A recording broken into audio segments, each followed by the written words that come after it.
Hepinize selam arkadaşlar. Stranding'in yeni bir bölümüne daha hoş geldiniz. Evet. 28. bölüm olması lazım. Direkt olay 28 bölüm. Şimdi Emily nerede acaba? Emily! Bağırabiliyor muyum? Yani şuraya doğru götürdüğüne göre oyun oraya doğru gitsem olur gibi. Sanki her şey oradan geliyor gibi. Umarım doğru bir varsayımdır. İlerliyor muyuz? İlerliyoruz peki. Pek mantıklı bir şey değil sanırım. Evet, değilmiş. Pekili. Ne ya? Peki görev Emily'yi bul yani. Nasıl bul? Where is Emily? Sam fucking Porter Bridges. Yok, taba basınca map gözükmüyor. Peki. Emily? Ne ara yoruldun amına koyayım? Aa, ne yapıyor ya o? Ha, peki sinematik girdi.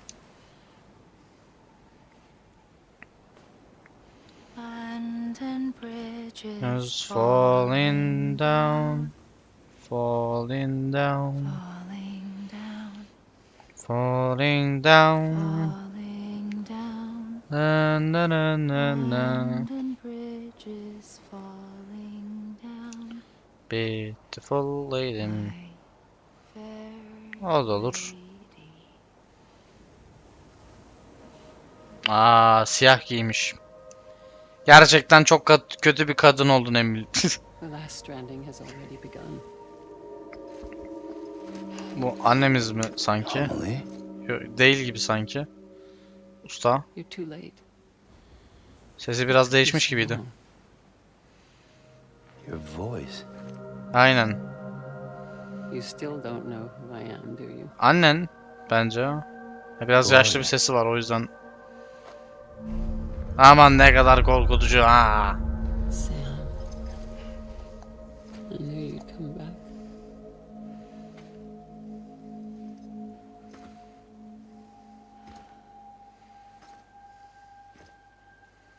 Aynen bak.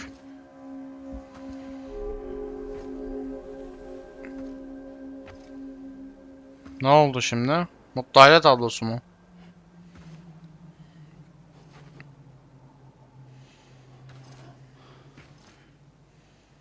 Ölemedin gitti yani falan diye bakıyordum böyle.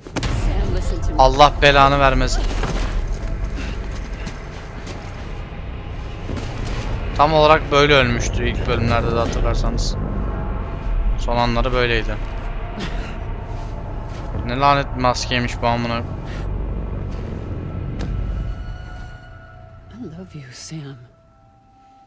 Aynı şeyi düşünmüyorum abi ben. Yok. Bir anda buna döndü.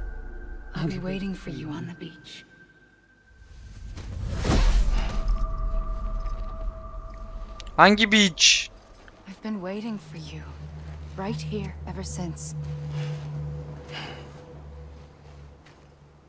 You were supposed to stop me. Allah'ım yapıyor beni durdurmalıydın diyor çıldırırsın. Bridget? Yes. It's me, Sam. Where's Emily?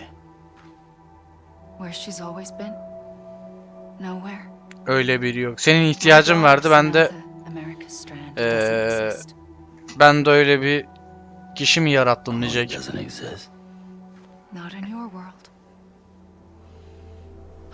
Öyle mi olacak yani? Senin ihtiyacın vardı, Amerika'nın ihtiyacı vardı. O yüzden şundan bundan oldu diye mi? Emily and Bridget are both a part of me. Who the fuck are you? Quiet and I'll tell you. There is no time for questions. Listen. Just listen. Sadece dinleme. Arkama yaslandım hadi bakalım. Minik göndermeler.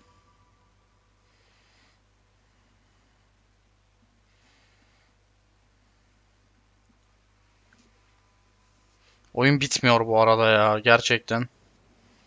3-4 bölümdür Hobbit'te Do Hobbitecek you falan. understand, Sam? Amelie and Bridget. Those are just names. What I am is an extinction entity. So, knowing what you know now, you have two choices.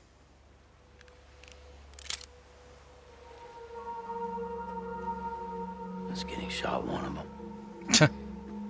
You wouldn't come back if it happened here, you know. You'd be straight on to the afterlife. But no. It's not one of them. Killing you would be a terrible mistake. O yüzden al sen beni öldür falan I diyecek know that better than anyone. bence.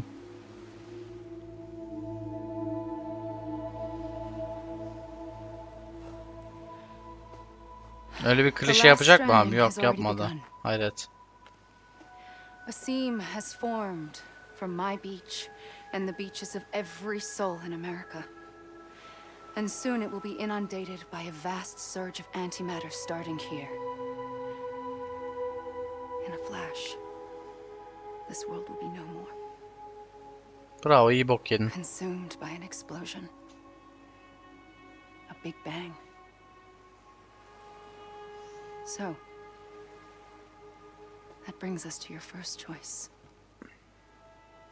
Do nothing Oyun bize mi seçtirecek lan yoksa? and bear witness to the very end. Just watch it burn. Together. With me. Until the last flame winks out. Doesn't sound so bad, does it? It's not like the world has long left anyway.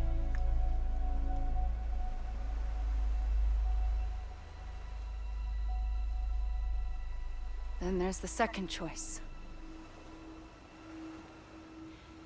In expanding the network, you brought people and their beaches together, integrating them into a greater whole. Like this Kipu.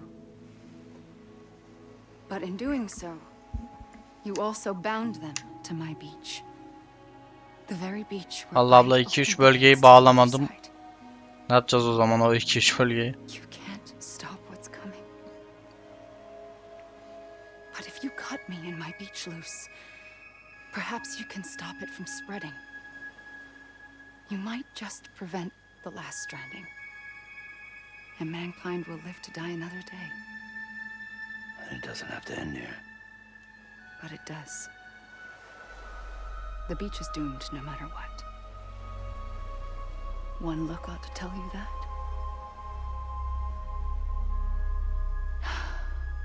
Which is why we must sever our connection. That'll be it. The end of the Death Stranding. You can't stop the inevitable. The sixth extinction will happen either today or tomorrow. You can either end it with dignity, quick, clean, and in a flash, or you can struggle in vain, knowing full well what's waiting come the finish. Those are your choices. Bana mı sunacak acaba diye düşünüyorum hala. Bakalım. Kept it all this time. Perhaps you still have a chance to stop this nightmare. You brought the world together. You have the right to decide. Pull the rope or cut the noose. But whatever you do, don't hesitate. I'm ready, Sam Strand. Make your choice. Wait. I don't know what to do. Sure you do. After everything, how could you not?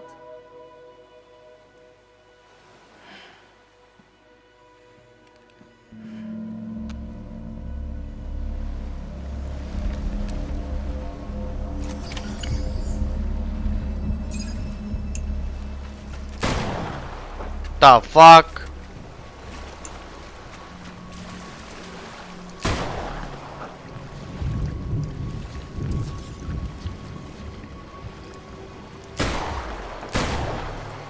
Ee.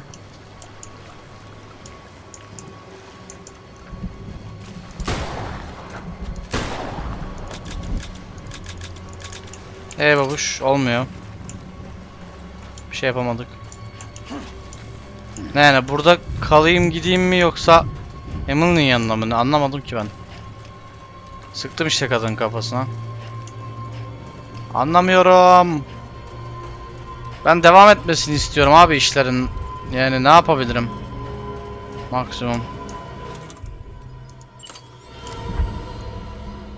Anlamadım ki amına koyayım. Oldu bir şeyler.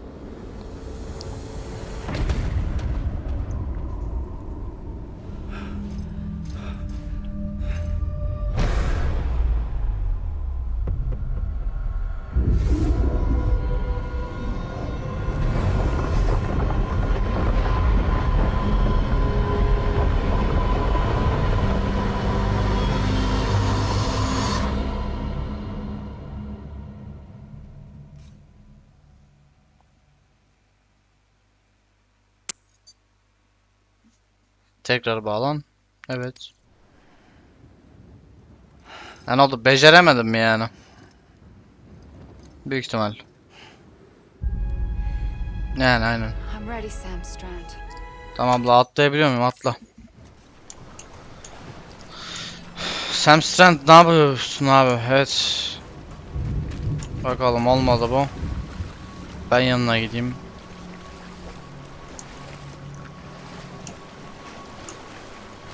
Önüne geçmeye çalışalım.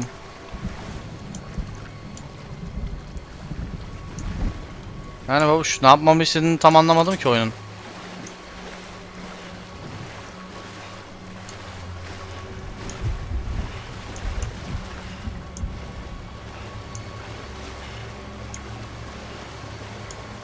Bir şeyler deniyorum ama hayırlısı bakalım. Yok yine aynı muhabbete geldik. Yay Emily. Sürpriz. Yine oraya gidecek bir şeyler olacak ama hadi bakalım. Ben ne yapacağım abi? Ben ne yapacağım ben? Atla. Evet. Atla. Atla. Kadına sıkamıyorum. Ne yapayım? Mermiyi mi değiştireceğim yoksa? Yani. Oğlum nereye sıkacağım bilmiyorum ki ya. Şu tarafa doğru gidelim. Yani. Bir şeyler deniyoruz işte. Boş boş. Kendimizce. Ya oyun benden ne yapmamı istiyor acaba? Onu anlamadım ben. Koşuyorum, kaçıyorum, uzaklaşıyorum. Görüşürüz. Random koşuyorum, hadi bakalım şu tepeye doğru. Ya ardında bir şey vardır belki diye umarım, yani gidebiliyoruz en azından buraya kadar. İyi bari. En yakın tepe buydu çünkü. Yok yine bir bok olmadı. Herhalde bakalım. Yine aynı bok değil mi? Evet. Tekrar bağlan. Atla. Şimdi 20 tane sinematik atlıyoruz ya bir daha. Baba, kadına sıkamıyorum. Kendi kafama sıkamıyorum. Yere attım, olmadı. Ben ne yapayım? Abi. Oğlum oyun benden ne istiyor ki abi? Sola gideyim yani. Yok abi aklımda hiçbir şey yok yani. Aklımı bırak. Abi gerçekten oyun sen ne yapman gerektiğini biliyorsun deyip bıraktı ya. Kanser olacağım. Ne yapacağım kim bilir. Yine olmayacak ben size diyeyim.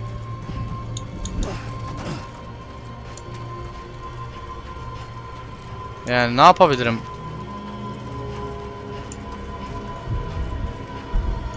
Olmadı yine. Ay sokacağım tekrar bağlanına. Silahı böyle elime tutuşturduğuna göre silahla alakalı bir şey. Ama ney? Yani ney?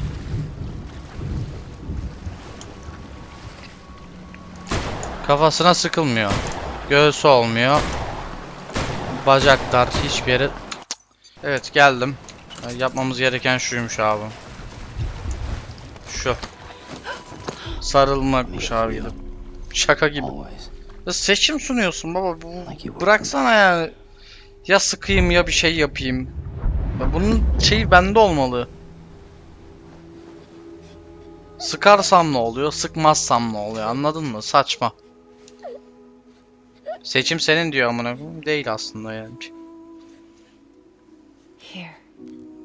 It's a dream catcher. Hayır, Sam de ipucu vermiyor. Şunu yapayım, bunu yapayım. And I'll keep the nightmares away. Sen ne yapacağını biliyorsun. I'll always be with you. Saçma sapan neyse. When you're all grown up, you'll need it to make us whole again. And when the time comes, you'll have to stop me. You are the only one who can. Promise you'll remember. Sam, I'll be waiting for you on the beach. Sensin beach. I remember. You knew. You always knew. I did and I didn't. I had so many dreams of the future. I didn't know which ones to trust. Which is why I decided to share them with you and the others. But to connect the dots, to make sense of everything, you need perspective. You need time. Time has no meaning to me. I am not a line. I am a single point.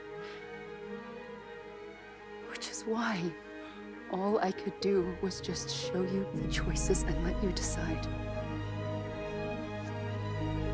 Our nightmares are your dreams. You found the common thread, the strand that links them together. And you did that the only way possible. To live life one day at a time. Thank you, Sam.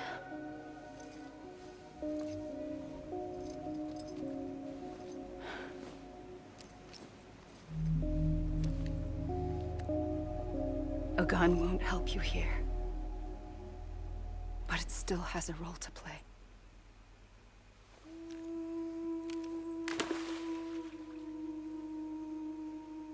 It was the bonds between people that brought the world together.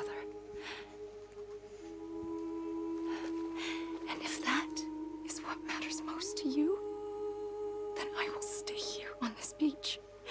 And I will shut myself in and the rest of you out. Shut yourself in. Come on. Once the last stranding starts, it can't be stopped. I can't go with you. All I can do is try to spare you the worst. Why do you have to stay on the beach? Sam, I am the beach. Aa, And you must stay beachmiş. here and ensure that the extinction happens. Even if it takes tens or hundreds of thousands of years. Alone? That's what an EE does. If I had just done my job, none of this would have happened. But I couldn't take it anymore. I got so tired of waiting, and I figured that no one would blame me if I just got it all over with.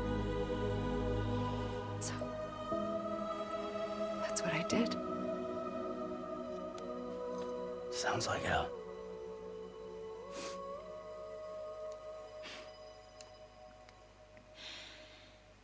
But you and the others Aa, came yaş. together, Hadi be ablacığım sal biz de gidek. and you made Tam olarak living buyum a ya life. şu an. But you still have hope. Before each of the Big Five, life rebelled. They fought back, evolved in order to survive. The extinction isn't just an ending. Bir başlangıç diyecek şimdi değil mi? It's an opportunity. Fırsat ha çok da şey değil. Farklı değil. And if I have to pay the price for that, to be the sacrifice, then so be it. İyi bari en azından boss kesmedik. Vay be. Even if we aren't together, we will always be connected. Goodbye, Sam. Bye motherfucker. Dedi ve attı.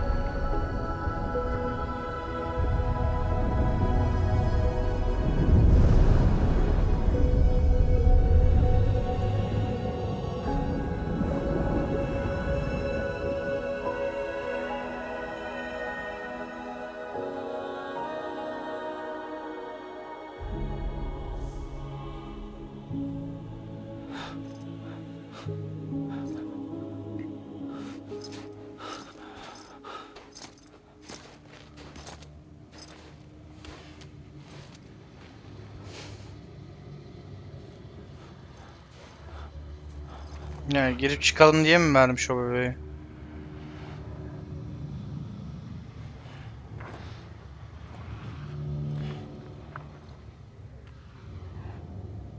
Ya millet çünkü kızın şeyine öyle girip çıkmıyor muydu kıyısına?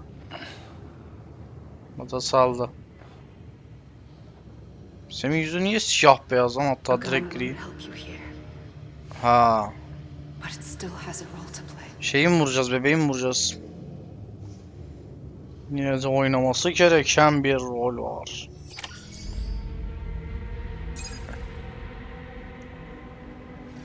Evet. Göremedim. Kimi vuracağız acaba, kimdir? 6 tane mermisi vardı. Yine şey yok. Norman Reedus. Bitti mi abi?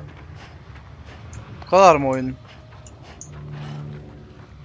Kalıyoruz mu burada sonsuza kadar? Mads Mikkelsen. Şunun ardını merak ettim ya. Diğer yerlere göre bu niye yakında bu tepe? Ve niye ucu yeşil? Merak.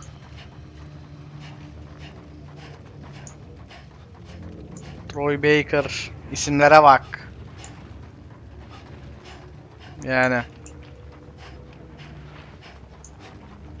Margaret Qualley falan.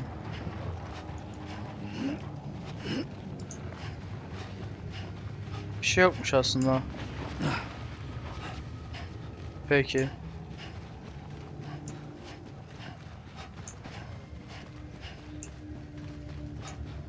Ne yapmam gerektiği hakkında hiçbir fikrim yok. Böyle mi bitiyor yani? Daha oynayamıyor muyum? Bence oynayabiliyoruzdur ya muhakkak. İsimler geçecek herhalde. Çift zıplama. Ben deneyeyim. Nasıl yani? Öyle bir şey mi varmış lan oyunda? Bir denemem lazım da deneyemiyorum. Silah menüsüne de erişemiyorum.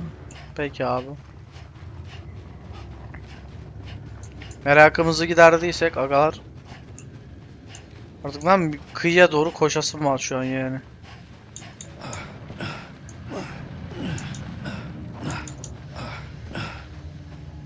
Kıyıya dedim, şey, denize doğru. Şurada bir şey mi var lan?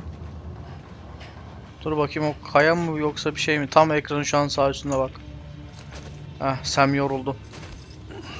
Elemanı yormak gerekiyormuş abi demek ki. Quiet, and I'll tell you. There is no time for questions. Kalksana babuş.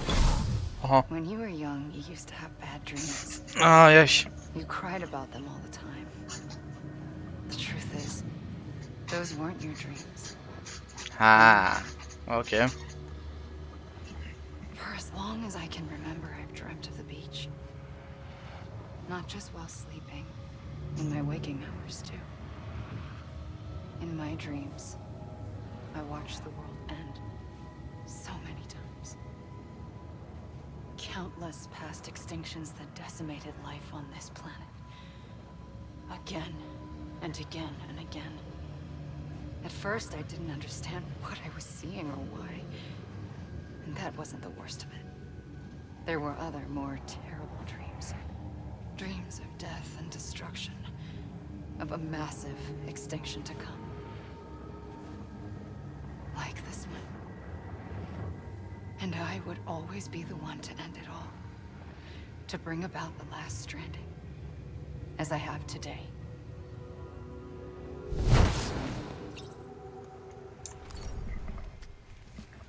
Allah vaazım bittiyse kafana sıkabilir miyim falan demiş. Karakteri koşup koşup yorup şey mi yapacağız? Evet, Hideo Kojima'nın da adı artık anıldığına göre.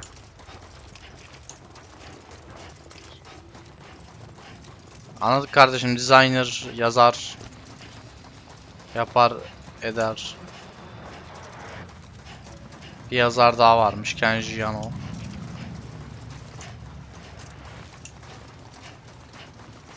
Şuradaki ne şeye benzettim de bir sığınak gibi bir şey geldi de yani ayrı bir böyle parça durunca insan merak ediyor. Kaya gibi ama biraz da değil mi? Öyle bir kesmişler ki üst tarafını, aynen kaya o. Peki ben sahile doğru koşayım abi o zaman.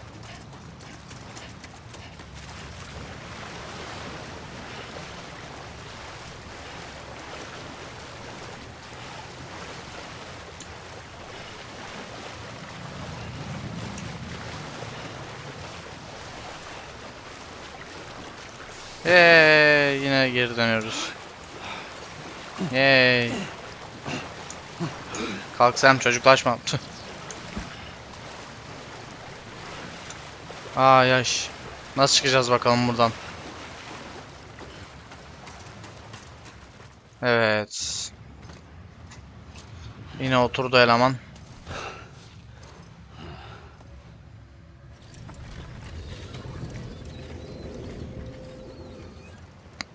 The first operation. I was only 20.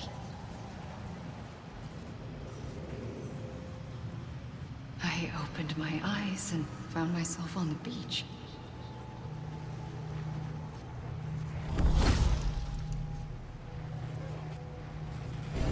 But the moment I came round, I was back in the hospital bed. I was split across two worlds. Bridget, my Ha in that one. Amelie, my Ka in this.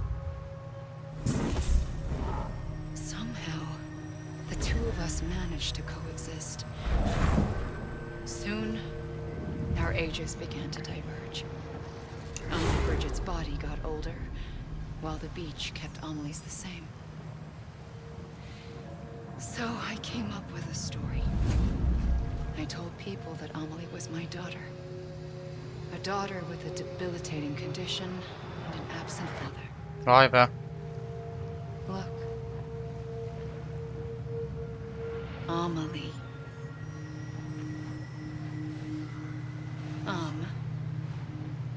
Is French for soul.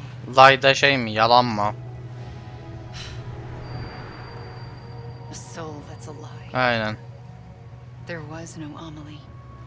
Only me and the beach. I thought it was a curse in the beginning. But later, I started thinking, maybe I can use this. I tried to find out more about the beach. Because understanding the beach had to be the key to interpreting my visions of the future. Biraz daha mı yorulalım abi? Direkt versene hepsini güm güm güm güm yani. Sen biraz daha koş oğlum. Oyun şeyi uzasın.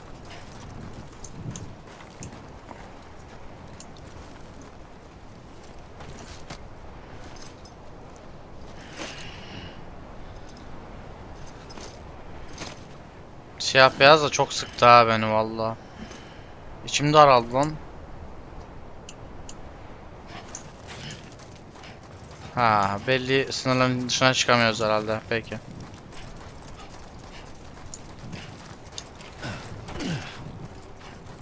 Yani biraz daha koşalım hadi buralarda. Hadi bakalım. Koş babuş koş. Ya bir yandan da alttan sağdan soldan isimleri veriyor. Sike sike okumak zorunda kalıyorsunuz. Ya bunun hem oyun süresi uzasın hem isimleri mecbur buraya oynamak zorunda oldukları için sike sike gözlerine çarpsın. Saçma olmuş abi burası. Ya direkt versene abi. Direkt 5 dakikalık bir sinematik olarak versene. Niye 5 dakikayı böyle abi koşsun yürüsün yorulsun. Sonra sinematiğin bir kısmını izletelim.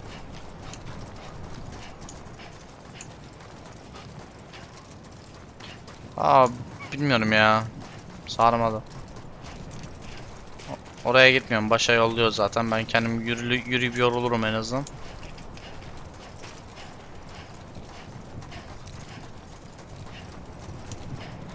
Şurası biraz daha düzlükmüş bak. Takıldığım şeylere bak artık ya, şaka gibi. Evet, biraz daha yorulabildin mi abi? Oldu mu istedin? Heh. Şaka gibi lan. Harbiden bunu istiyor. Bu sefer ne söyleyeceksin bakalım Amelie?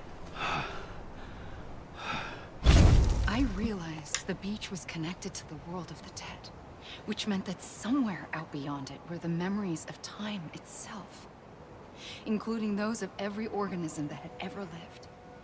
4.6 billion years of biological history, a history that might even stretch back to the creation of the universe. The chiral network and everything that followed was born from my pursuit of that knowledge. By passing data through the beach, we were unbound by the restrictions of time. Simulations that would have taken years or more were simple and effortless. Everything that the Earth had lost and forgotten could be reconstructed and reclaimed. But shortly after we began our research, America saw its first void out. I thought I was running out of time, that my nightmares were becoming a reality. So I raced to complete the chiral network as quickly as possible. The past held all the answers. If only I could find a way to piece them together. A network that bridged our world and the beach. That might do it, I believed. So I started researching bridge babies, children bound to the world of the dead. What causes an extinction entity to come into being? What was the reason for the previous 5 mass extinctions? The answers to those questions would tell me how to stop the 6th. I founded Bridges, more determined than ever to build a chiral network that would cover all of America. But the longer I fought my war against the inevitable, the weaker I became. My Ha had cancer. The beach's punishment, maybe, for not playing along like a good little EE. And then, just like that, my Ha was gone. I couldn't finish what I'd started. So, I asked you to do it for me, and you did. You helped us complete the network, helped us to reclaim everything the universe experienced from its inception to this moment. Every mystery was ours to solve, like this one. Once, there was an explosion. A big bang that gave birth to time and space. Yine aynı muhabbete döndü amına. It was more like a big fluke. All that matter and antimatter should have canceled itself out, leaving nothing. But somehow a tiny speck of matter survived. Just enough. Enough to make this world and everything in it. A world that shouldn't be, a world out of balance. Order inevitably gives way to chaos. Everything that lives must inevitably die. It's like the universe is trying to return us to the nothing we came from. Maybe the Big Five were its best attempts to finish us off.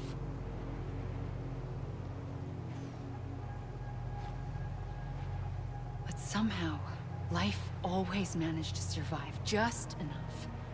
Enough to thumb its nose at the will of the cosmos. You know, I'm starting to think that extinction might be the key to overcoming total annihilation. It forces life to fight to survive, to endure, to exist. That's why the Big Five ultimately rekindled life instead of extinguishing it.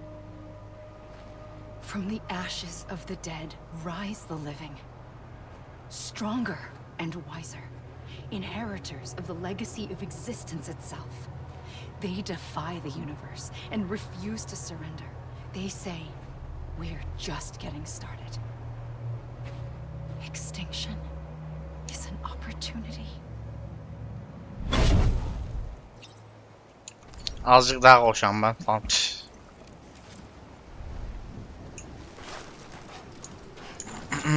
Evet. Ötekilere göre en azından uzundu. Aman be, çok mu ileri gittik?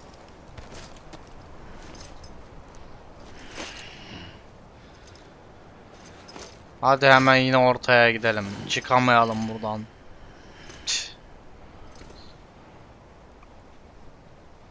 Ta oradan buraya geri bizi attı ama.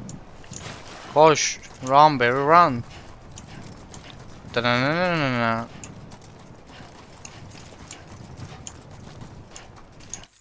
Pardon, yanlış oldu. Hey. Zıplarsam daha çabuk yorulacağını düşünüyorum. Gerçi şu isimler geçmeden büyük ihtimal olmayacak da o iş. Olabildiğince zıplamaya çalışıyoruz. Bakın ne olacak. Şu an spamliyorum. Köpek gibi space spamliyorum abi. Ha yok, bir yerden sonra kendini toparlıyor, okey. Kendi aynen böyle zıplayabiliyor değil mi? Ne gerek varsa. Yani.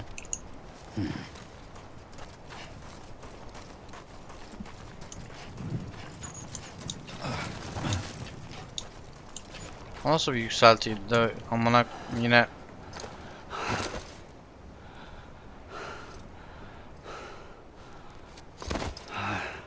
Heh. İyi bari, güzel oturdu. Sıra sende Amelie. Anlat bakalım. I pulled the trigger twice that day. I knew at once I'd made a mistake.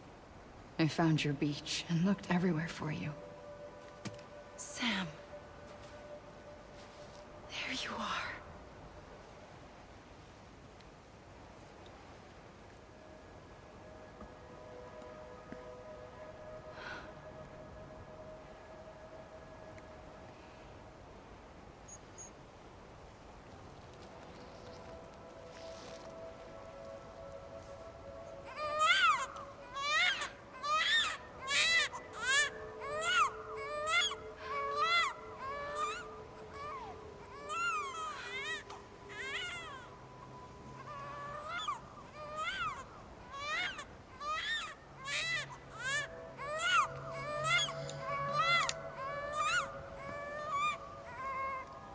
You wanna go home?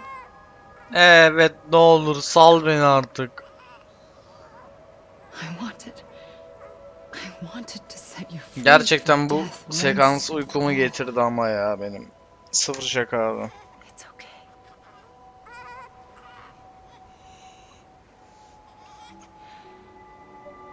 I know the way.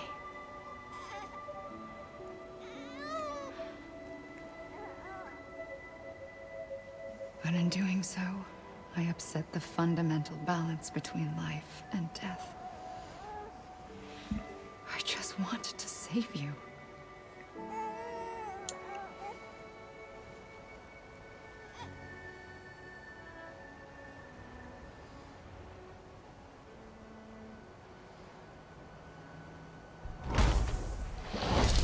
I am an extinction entity. It's my fate to lead our species to extinction. But that moment, you became part of that fate. You became a repatriate, and dooms started spreading my nightmares to others throughout the world. It was me that got you and everyone with dooms into this. Not long after, the death stranding occurred. The dead clung to our world, and BTs used my beach to cross over and devour them, triggering more void outs. A catalyst that would set the world on a path to extinction. It was my duty to serve as a sacrifice, to wait and watch it unfold from this beach. That or hasten the last stranding and end this slow death. Given these, my only options, I chose to end it quickly. But to trigger the last stranding, I needed you, a part of me. Here too. I would be able to witness extinction consummated with you by my side. But now that you're here, there's another choice. You can cut me off. An EE doesn't have that option for itself. But in my nightmares, I saw another future. One that you chose. One where extinction is hope against total annihilation.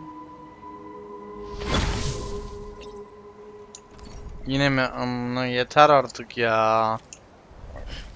Ama amına koyayım, ne oluyor ya? Evet.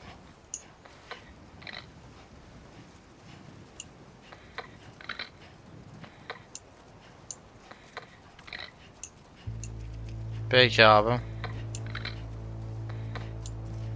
Koşmaya devam.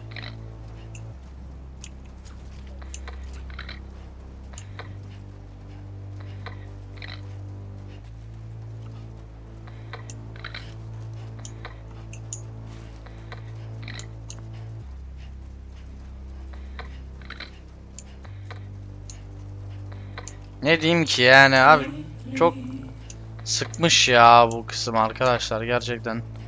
Oyunun son abi, oyunun sonu bence yani burada doğru düzgün bir şekilde bitseydi bari ya. Valla yani Hicks'ten sonra falan, Clifford'dan sonra hele.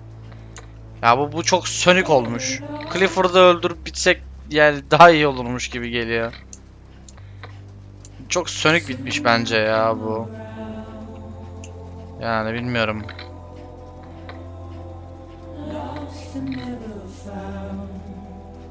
Şarkıdan da muhtemelen telif yeriz. Yeriz olur. Hadi tam kıyıdan koşalım da bari bir hava bir şey olsun en azından, ne bileyim. Öyle.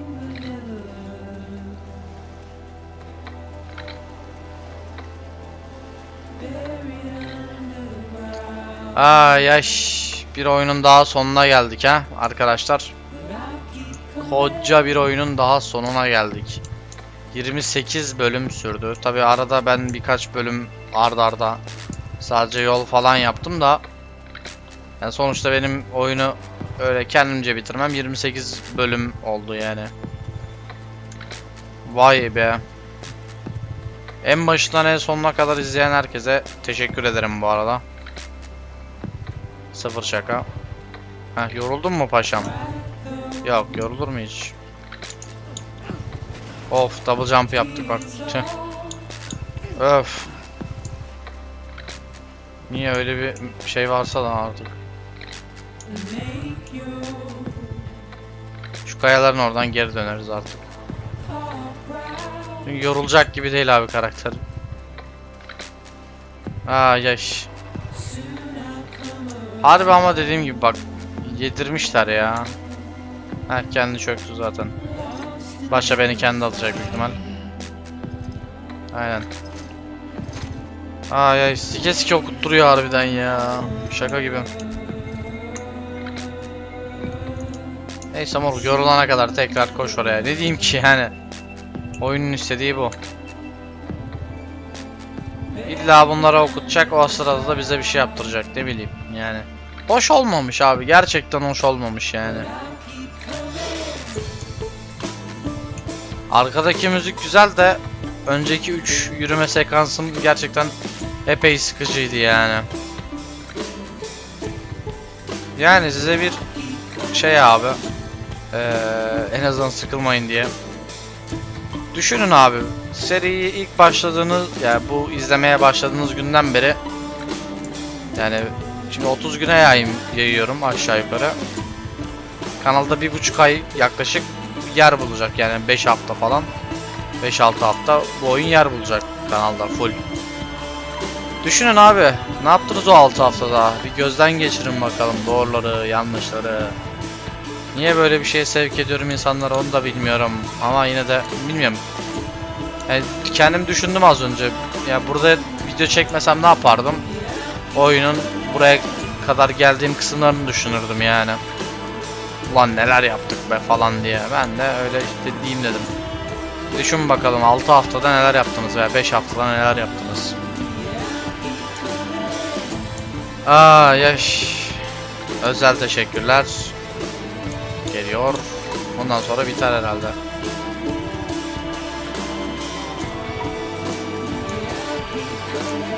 Yeah boy. Na na na na.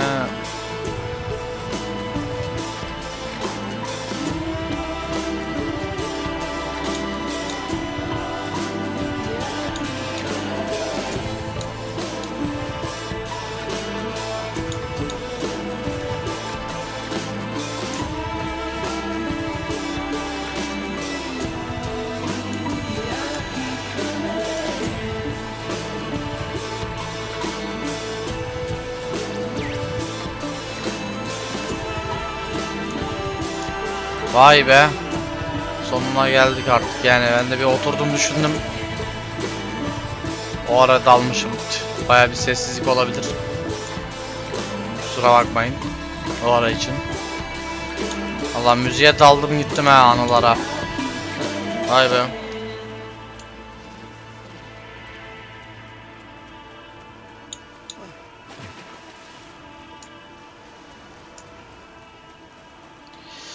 Aa ya yoruldun mu sen artık?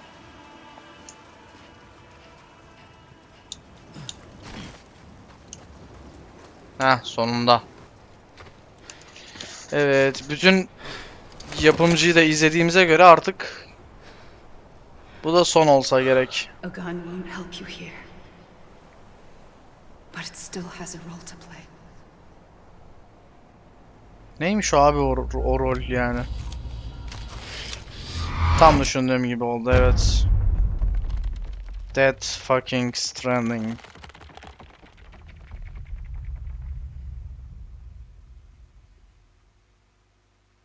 Yaşayanlarla yeniden bağlantı kur. F.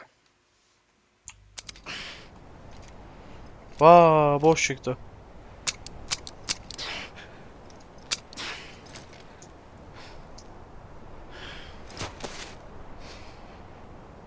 Listen, Sam.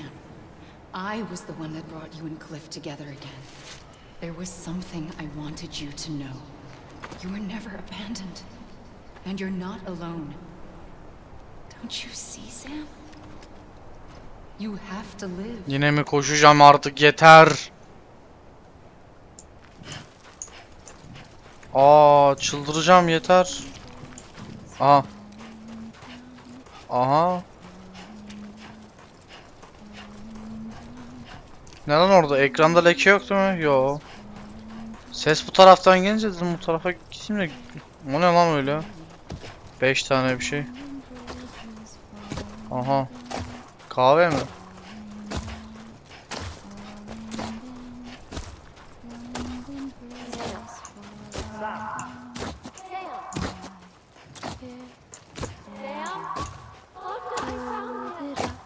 Aha. This way. He's over there. Over here, Sam. Get him. We're coming, Sam. You ready for a job? Ready. Bizi kurtarıyorlar ha. Take me to Sam. En azından bu seferki anlamlı bir koşuydu. Bundan şikayetçi değilim abi. Don't give up. You're still connected.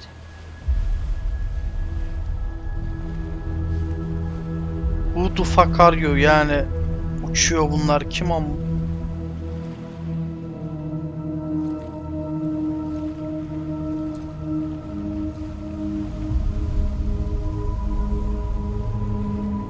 Beş tane. Hadi bizimkileri de sen Fragile, Deadman, Lockne, Earthman, ben de sikeyim. Bir de sayarsan BB işte yani. Ya da biz miyiz acaba bilmiyorum. I don't know. Gacha deyip çekti ya bir de. Kral amk.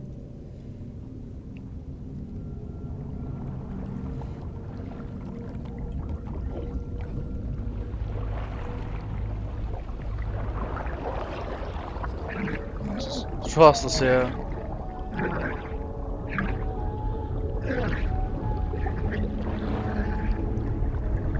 Gebereceğin, gebereceğin. Ne oluyor yine? Amık.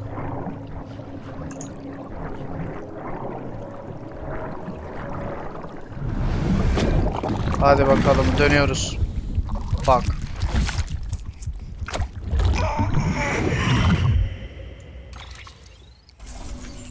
Eyvallah abi. Müşteri BRİDGES. DİE-HARDMAN teşvik edici, gururlu. Takdir ediyor. Kaygılı çağırıyor. Can atıyor. Hünerli kargocu olarak kaldık.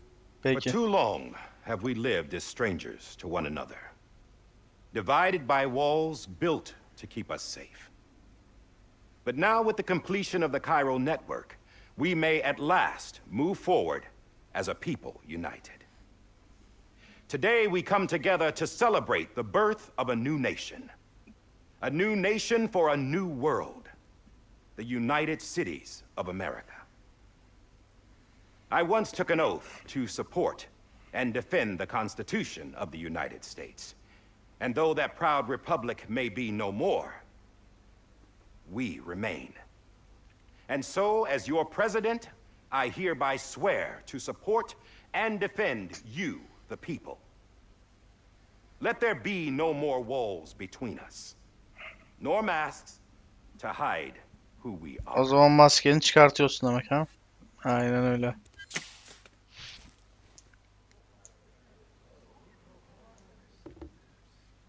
Aa nasıl yüzü mü varmış falan, neye şaşırıyorsunuz oğlum?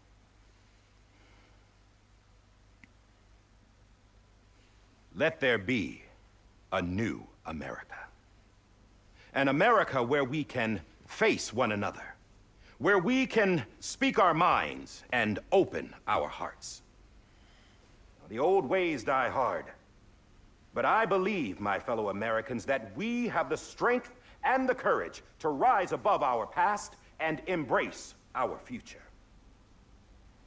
The Death Stranding is a part of that past.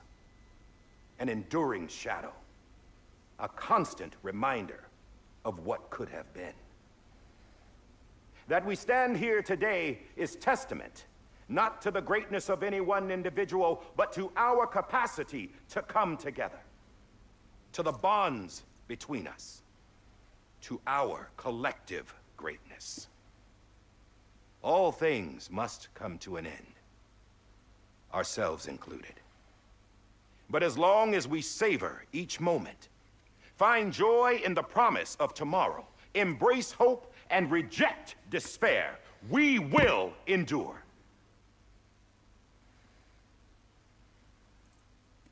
President Bridget Strand and her daughter, Samantha America Strand, sacrificed Yani everything kızını da öldü olarak hadi. pursuit of Yani hope kendisi yine aslında. that we, the people, might be whole again. That they are not here today to see the fruits of their labor fills us all with a profound sadness. But we find comfort in the knowledge that their memories will live on in the Cairo network and in our hearts. We will always remain connected.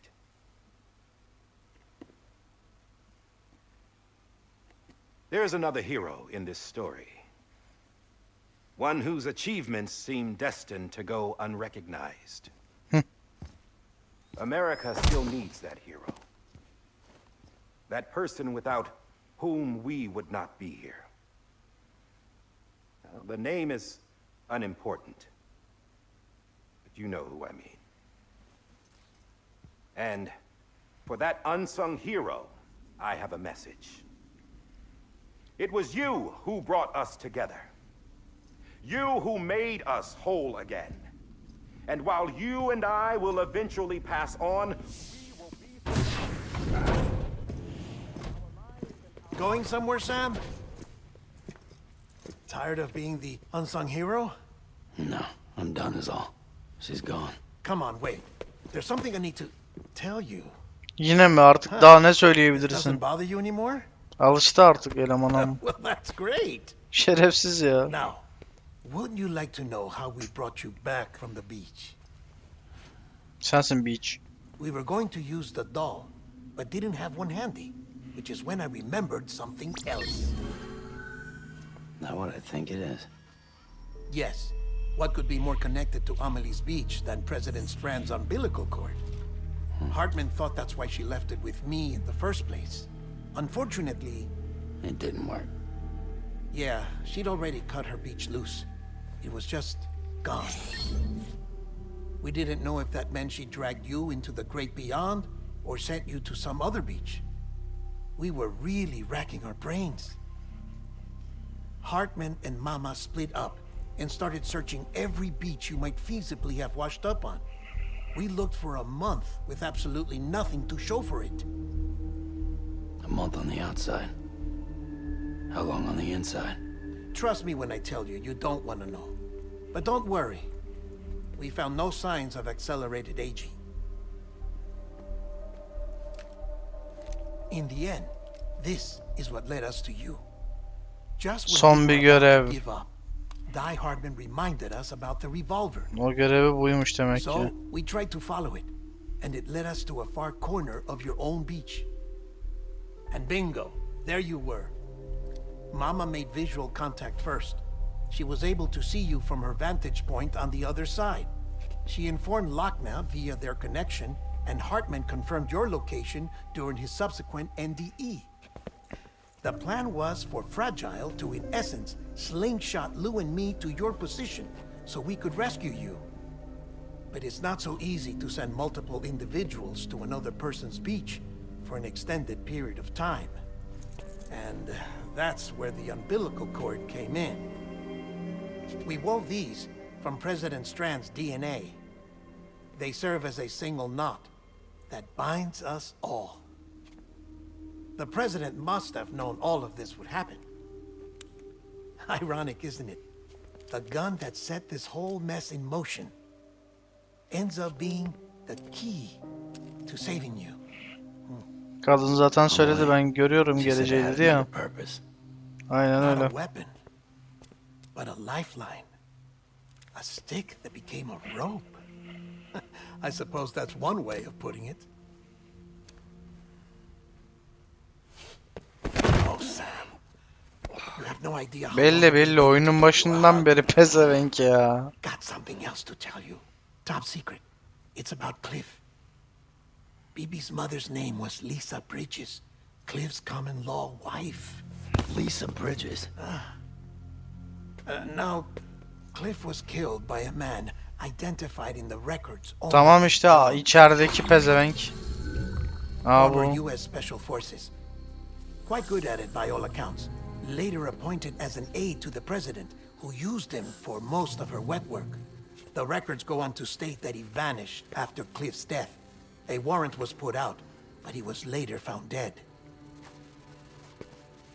Turns out some people die harder than others, though. Dear John donned a mask and reappeared with a new identity. Tamam işte But you belli. can't fool the chiral network. We restored the old records, and Mama hid them deep in the archives. You're the only one besides us with access privileges. Take a look if you're so inclined. But don't say I didn't warn you.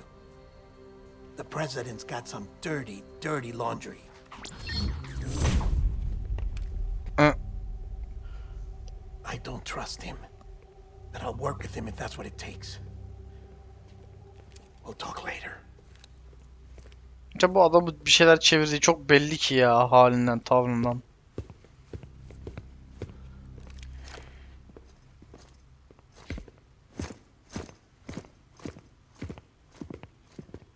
Sam, Ne var lan?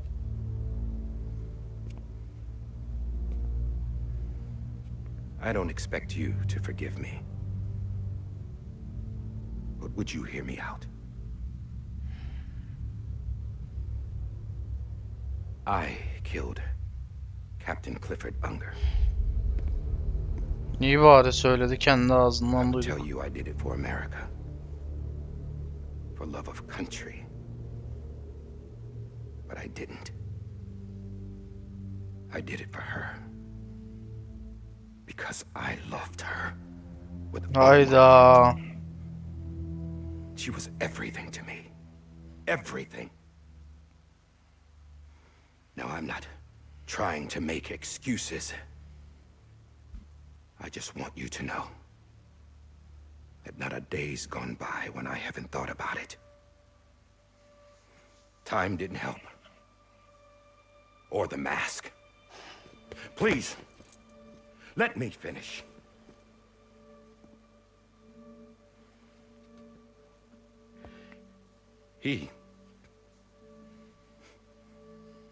The captain, saved my life. You know why they call me DİE-HARDMAN. Because he wouldn't let me die. He brought my sorry ass back home every time.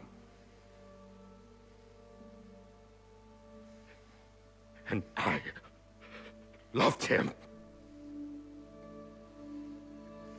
as much as I loved her.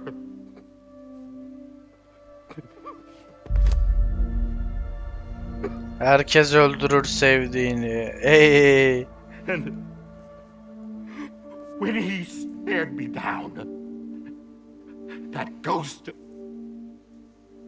I knew he was here to kill me, to make it right. And why shouldn't he?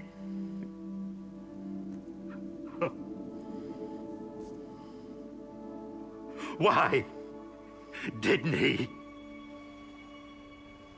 He couldn't save his kid, his baby. And that's what brought him back.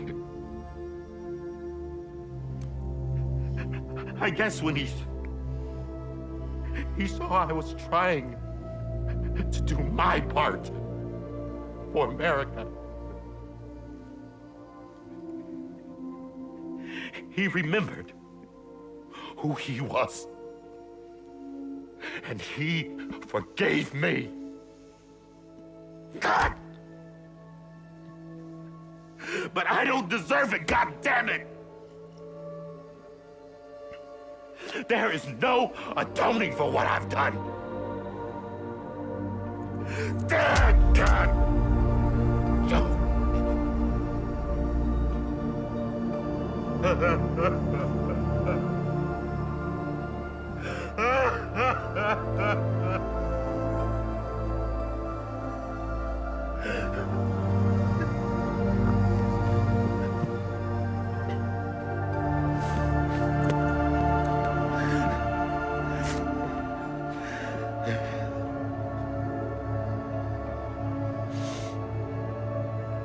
But maybe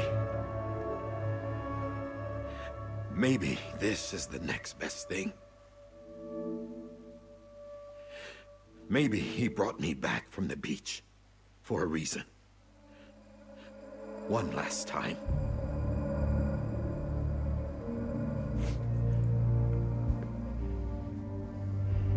He wanted me to do this.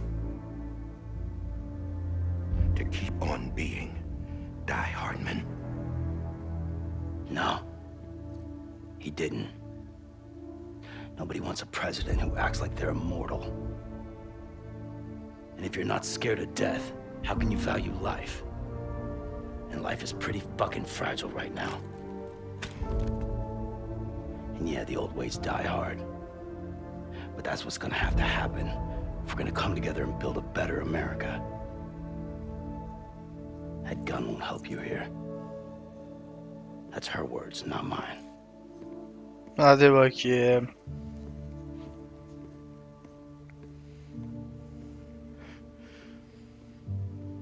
Thank you, Sam.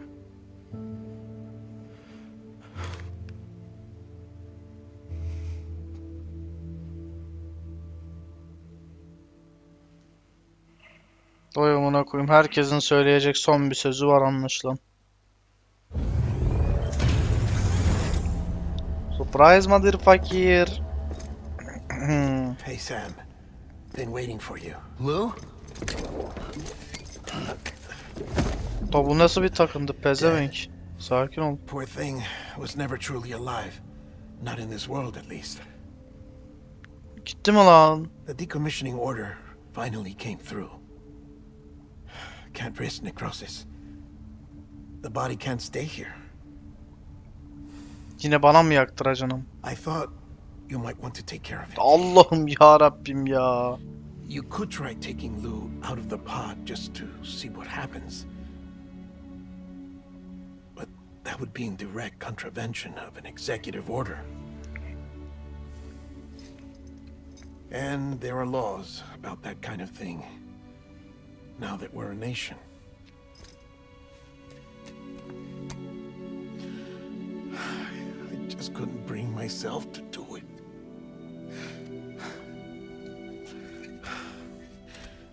But if the alternative is defying the president, I can't do that either. Not me. Yine benim üstüme yıkıyorsunuz ya. Vay amına koyayım ya. I'll go to the incinerator.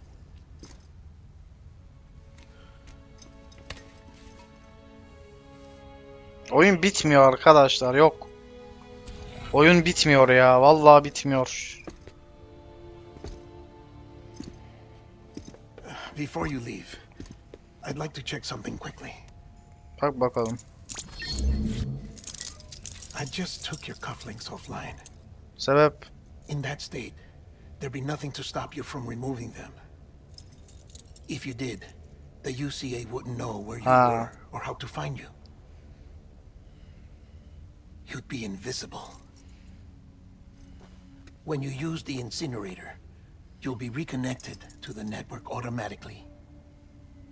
I trust you'll remember what I said. Right. Absolutely.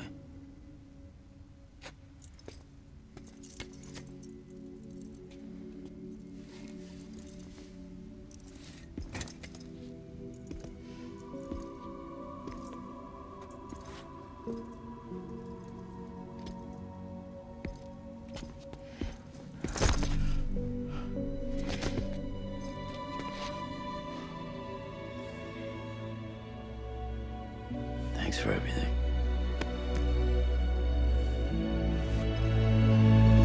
Vay be, sen bile buna alıştıysa.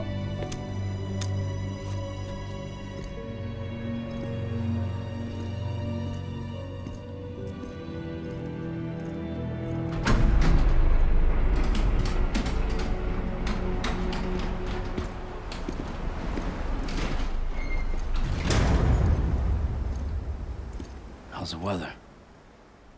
Don't think you'll be needing an umbrella.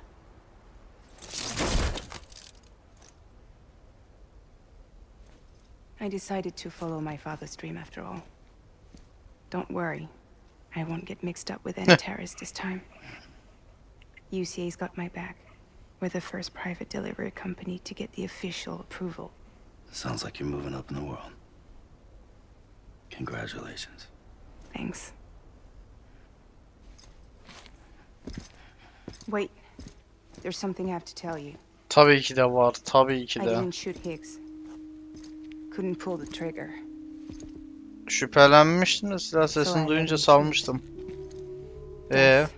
Or eternal solitude on the beach. Ha. Fair enough. You never did like breaking things. That's right.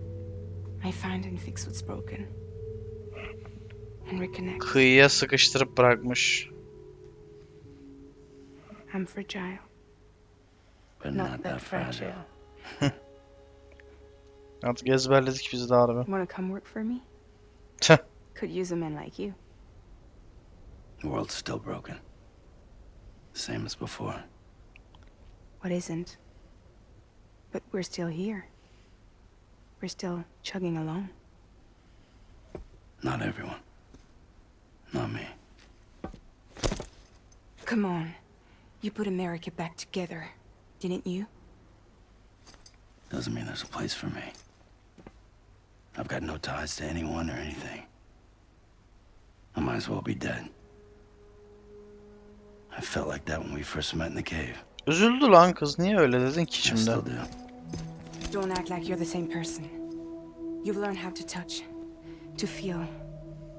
You've connected with people. Abla sen de iyice takıntı haline getirdin ha. Allah sal bir ya. Everything I touch, I lose.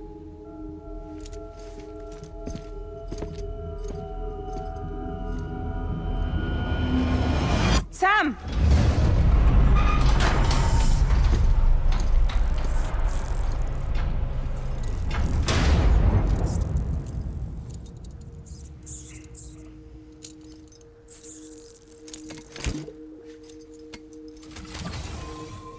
Ne diyecek lan acaba Sam diye kaldı. One last delivery. Episode 14 Low. Usta bitmiyor usta. Oyun bitmiyor amına. Ah. Evet arkadaşlar. Salıyorum vallahi ya. Evet. Death Stranding'in bu bölümü bu şekildeydi. Gerçekten bu sefer herhalde artık öbür bölüm final olur herhalde. Neyse. İzlediğiniz için teşekkür ediyorum. Bir dahaki bölüme de gelirsiniz inşallah. Bay bay.